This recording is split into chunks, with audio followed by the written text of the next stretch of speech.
Health Watch this morning, two things that don't really seem to go together: newlyweds and cheating. You'd think, in fact, a brand new marriage would be safe from infidelity, but a new study reported in Women's Health magazine finds 20% of men and 15% of women who've been married for less than a year admitted to having an affair.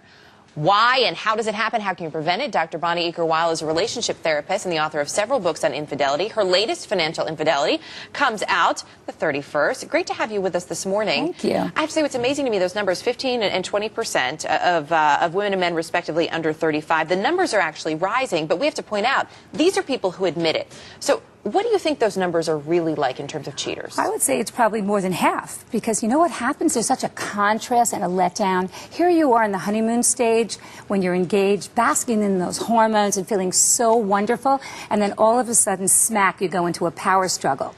But what then makes someone think, oh, all of a sudden I'm miserable. Hey, how about I cheat on my new spouse and that'll make everything better? Well, that's interesting that you say that, but everyone that cheats has an intimacy problem.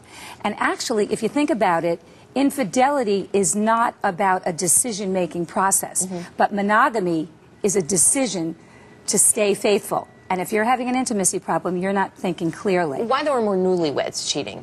There are more newlyweds cheating because they have intimacy problems. Okay. They just didn't realize it, and the internet doesn't help us. Until they said, I do. So let's take a look at some of these signs that we can look for, maybe before we say I do, to know whether or not there could be a problem after the big day. You say, take a look at how many friends they have of the opposite sex. Absolutely. If they have opposite sex friends, too many of them, that's a warning sign. That's a red flag.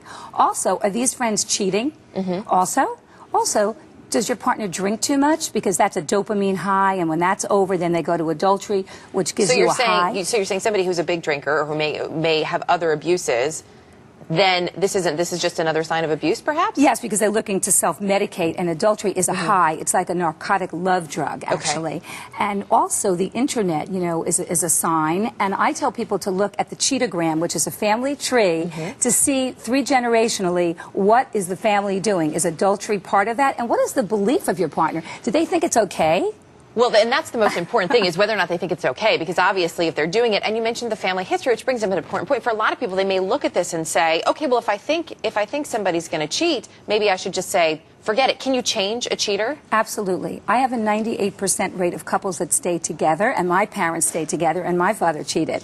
You have to do the work, because actually it's a cry for help, and it's a wake-up call.